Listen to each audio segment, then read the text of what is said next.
Olá, estudantes da segunda série. Eu sou o professor Leandro Pitarello e na nossa aula de geografia de hoje nós iremos aprender os conceitos demográficos. Os objetivos dessa aula serão compreender e analisar conceitos fundamentais que facilitam o estudo sobre os principais aspectos demográficos. Mas para isso, vamos primeiro pensar: o que é demografia? Qual a importância de estudar a demografia? Para que vai servir isso para nós, né? Demografia, pessoal, é a área da ciência que se preocupa em estudar as dinâmicas e os processos populacionais. Para isso, faz uso de conceitos e indicadores demográficos expressos quantitativamente, ou seja, na forma de dados estatísticos. Mais uma pergunta importante agora. Mas por que é importante analisar os dados populacionais? Por que é importante analisar os dados demográficos? A análise de dados demográficos e sua comparação com dados socioeconômicos permitem aos dirigentes de um Estado saber a realidade da população e elaborar políticas públicas como, por exemplo, na saúde, na educação, nos transportes, na habitação, na área dos empregos, entre outros. Então, a análise dos dados populacionais, dos dados demográficos, ajuda com que o Estado destine os seus recursos de uma maneira mais adequada. No caso do Brasil, o encarregado por fazer essa análise dos dados demográficos no nosso país é o IBGE, o Instituto Brasileiro de Geografia e Estatística. Vamos agora analisar os primeiros conceitos demográficos que são fundamentais para a nossa aula de hoje. Analisando primeiro, população. O que é a população? Refere-se ao conjunto de indivíduos que habitam determinado local, região, país ou mesmo o mundo todo. População absoluta é o número total de habitantes de um lugar, seja um país, seja uma cidade, uma região, ou mesmo pode ser a população total do mundo todo, certo? E a população absoluta vai definir se o local, o país, a cidade e tal, ela é muito ou pouco populosa ou populoso. Vamos aqui, eu trouxe para a gente na nossa aula um exemplo de duas cidades paranaenses. A cidade de Curitiba possui em 2020 1.948.626 habitantes, segundo a estimativa do IBGE. Enquanto a cidade de Campo Mourão, também no Paraná, 95.488 habitantes. Logo, a cidade de Curitiba é mais populosa que a cidade de Campo Mourão, pois ela apresenta uma população absoluta superior à cidade de Campo Mourão, certo? Nessa tabela, a gente vai dar uma analisada rapidamente nos países mais populosos do mundo, segundo estimativas da ONU, em anos de 2020 e 2021. Temos aqui, em primeiro lugar, a China, com mais de 1 bilhão e 400 milhões de habitantes. Em segundo, a Índia, com 1 bilhão 380 milhões de habitantes. Vamos fazer uma análise rápida aqui, no sentido de perceber que são os únicos dois países que ultrapassam a marca de 1 bilhão de pessoas. Em seguida, nós temos os Estados Unidos, a Indonésia, o Paquistão, o Brasil, que há muito tempo figurava como o quinto país mais populoso, mas nos últimos anos foi ultrapassado pelo Paquistão. Então hoje nós somos o sexto país mais populoso do mundo. Depois eu tenho a Nigéria, Bangladesh, Rússia e o México, ok? Próximo conceito demográfico, turma. Densidade demográfica ou população relativa. Refere-se à média de habitantes por quilômetros quadrados. Para obtê-la, basta dividir a população absoluta pela área. Vamos ao exemplo.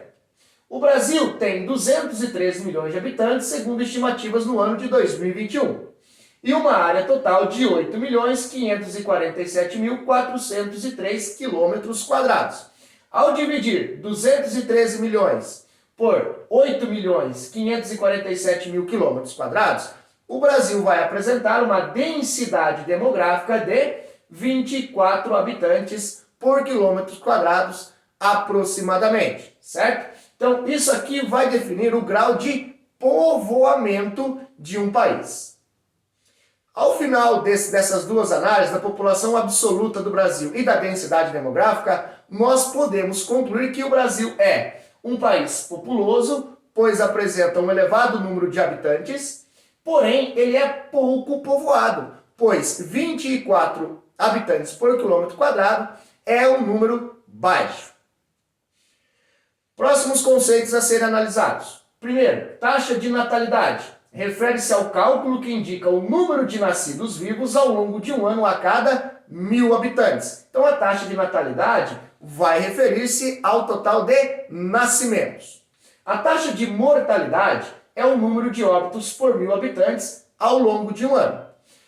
Quando eu tenho a taxa de natalidade e a taxa de mortalidade, a diferença entre esses dois conceitos vai resultar no crescimento vegetativo, que é a diferença entre a taxa de natalidade e a de mortalidade, ou seja, a diferença entre o número de nascimentos e o número de mortes, ok? Então é assim que a gente analisa, principalmente no Brasil, se a população do nosso país está crescendo ou não.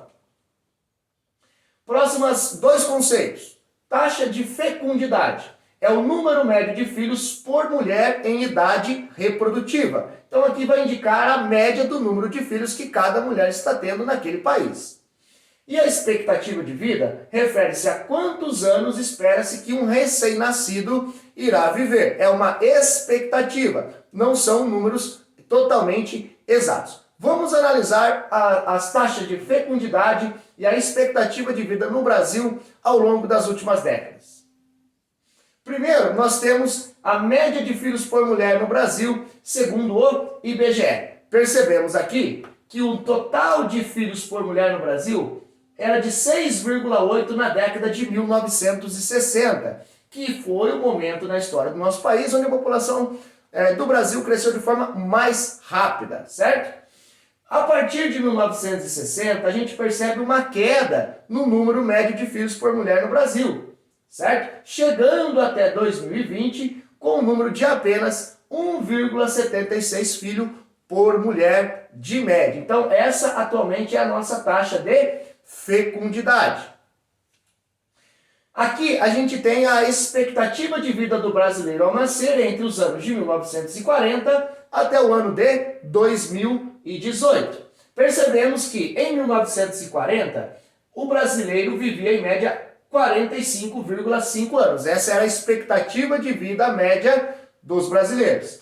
Ao longo das décadas, a partir de 1940, nós percebemos que ocorreu um grande aumento nessa expectativa de vida, ou seja, os brasileiros estão vivendo cada vez mais, chegando até no ano de 2018 com uma expectativa de vida média de 76,3 anos, ok?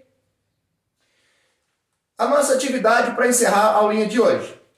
Vocês farão duas pesquisas bem simples. A primeira, vocês vão fazer a seguinte questão. Que fatores fizeram com que a taxa de fecundidade caísse tanto no Brasil nas últimas décadas? Ou seja, eu quero que vocês pesquisem, tragam para a próxima aula o porquê que as mulheres estão tendo cada vez menos filhos, o que aconteceu. E também, por que a expectativa de vida dos brasileiros aumentou significativamente nos últimos anos? Ou seja, por que o brasileiro está vivendo cada vez mais? Na próxima aula, com as informações encontradas por vocês, estudantes, faremos um debate com as informações que vocês trouxerem para a gente, ok? Retomada. Nessa aula, aprendemos conceitos demográficos importantes que facilitam uma melhor compreensão das características populacionais, tanto a nível mundial quanto a nível de Brasil, ok? Eu fico por aqui, um grande abraço e até a próxima aula.